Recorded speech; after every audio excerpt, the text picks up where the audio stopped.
Hello, good morning. So, ako na naman ito. So, isa ka ba sa nagtataka bakit ang liit ng earnings natin ngayon? At saka marami ng binago. Ngayon, namang problema ka kung bakit lumiit na. Ako nga namang problema, hindi ko nga rin alam eh. Tapos, about dun sa earnings, bakit lumiit siya? Kasi nga, maraming videos natin sa long form video, bakit 0-0, 'di ba? Ako naranasan ko rin yan nung nakaraan.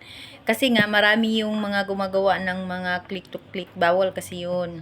So ngayon, nadadamay ang all. So ngayon, good luck sa ating lahat. Kasi nga, hindi natin alam kung ano nang mangyayari pagkatapos nitong mga 3 bukas or sa susunod na bukas, ilalagay na sa payout yung mga kinita natin by last month. So doon natin makikita kung yung mga 0-0 ba, kung nagkaroon ba siya ng laman. Kung 0 pa rin hanggang doon sa payout natin, so kabahan na tayo, 'di ba? Kasi bakit kaya nangyayari yon? So hindi rin natin alam.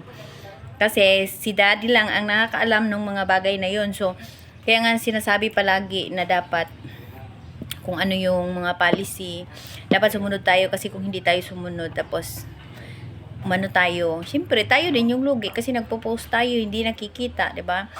Tsaka kailangan lang talaga na yung ipopost natin na content, yung may mga aral na mapupulot yung viewers natin. Kasi hindi pwedeng walang aral na mapupulot. Kagaya ng tutorial o kagaya nitong pinagsasabi ko. So, may mapupulot kayo dito. Mayroon din kayong matututunan.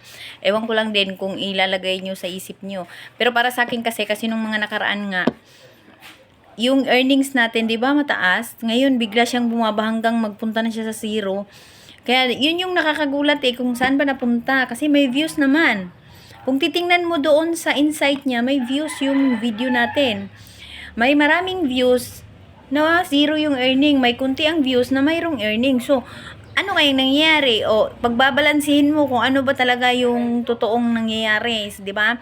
So, kung nagustuhan mo yung video kong ito, sa susunod na video ko, ituturo ko sa inyo kasi tutuklasin ko kung paano nga nangyari yon. So, ngayon, yung scientist ninyo, magtutuklas pa para may maituturo ako sa inyo sa susunod. So, kung nagustuhan mo yung video kong ito, i-follow mo ako, pakishare na rin para sa susunod na video ko, updated ka. Pero,